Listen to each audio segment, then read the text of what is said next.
Your birthday's coming up. Someone asks, "So, what are you doing for your birthday?" And you say the one thing that apparently confuses everyone. Nothing. It's just another day. And suddenly you're the weird one. Your friends think something's wrong. Your family says you're being difficult. Society acts like if you don't blow out candles and post a smiling photo, something must be broken inside you.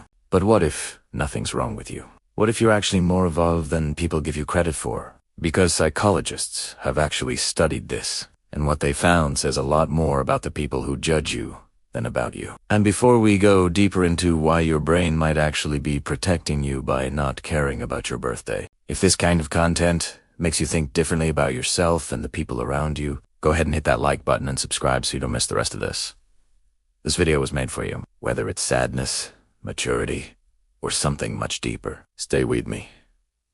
The ones who stopped celebrating not because they chose to, but because life taught them not to hope. In 1967, psychologist Martin Seligman discovered something unsettling. He called it learned helplessness.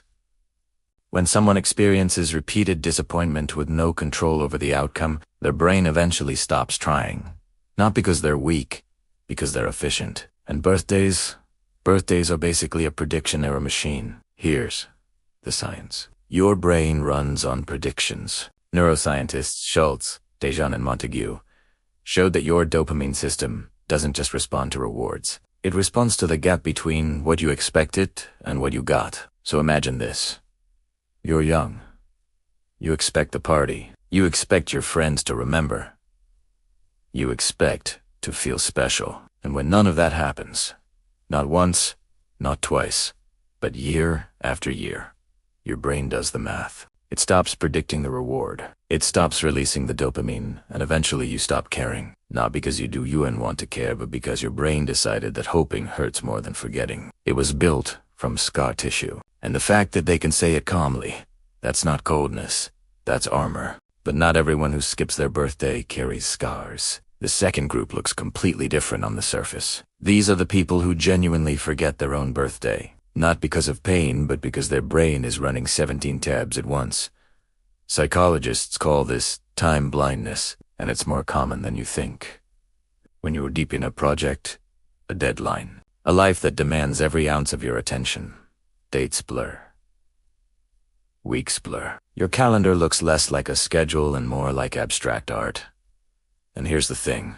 These people aren't avoiding their birthday. They're not suppressing anything. Their brain simply filed it under not urgent. Right next to that dentist appointment they've rescheduled 4 times, and that to-do list that is basically a novel at this point. It's not that they don't care about themselves.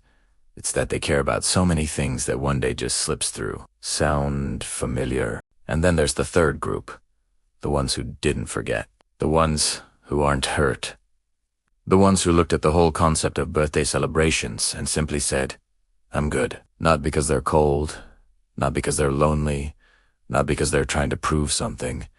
They just genuinely don't need it. And if that sounds like you, here's the science behind it. Psychologists Ryan and Deci spent decades studying something called self-determination theory, and one of their core findings is this. The most psychologically healthy people are the ones whose happiness comes from within, not from external events, not from social rituals, and definitely not from a song you never ask 30 people to sing at you in a restaurant. These are people who figured out what researcher Philip Brickman called the hedonic treadmill. That cycle where you chase the next celebration, the next milestone, the next external hit of happiness, and it never quite lands the way you hoped.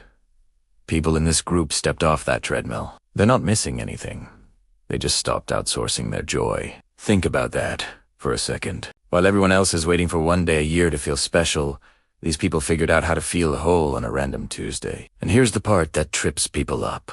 When you don't need a birthday to feel valued, it makes other people uncomfortable because it challenges their assumption that everybody needs the same things. That celebration is universal, that you should want the cake, the attention, the fuss. But people in this group already answered that question for themselves.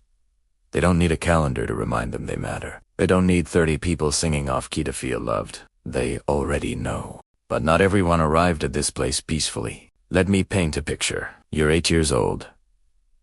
It's your birthday. You've been counting down for weeks.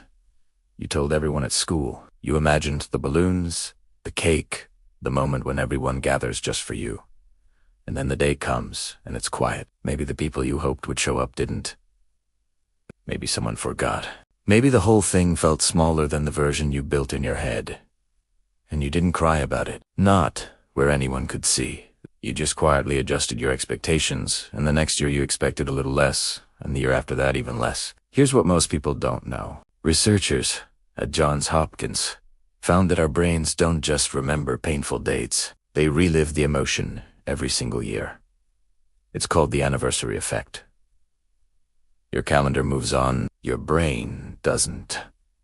That 8-year-old is still in there waiting.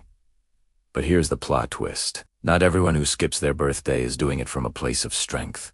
Psychologist Jennifer Crocker at the University of Michigan studied something called contingencies of self, and she found that some people disconnect from celebrations not because they're free, but because they're afraid. Afraid that if they let themselves want it, and it doesn't go perfectly, it'll confirm something they already suspect about themselves. So they opt out, not from confidence, from protection. And that distinction matters because there is a difference between someone who doesn't need the party and someone who wants it desperately but whoa, unadmitted. So if you're watching this, ask yourself honestly, is it freedom or is it fear? Only you know. And the fact that you're paying attention to yourself right now, that already says something. And maybe that's the real point. We've been taught that celebration equals caring, that if you don't make a big deal out of your birthday, something must be wrong with you. But what if we've been measuring the wrong thing all along? What if the truest form of self-love isn't throwing a party?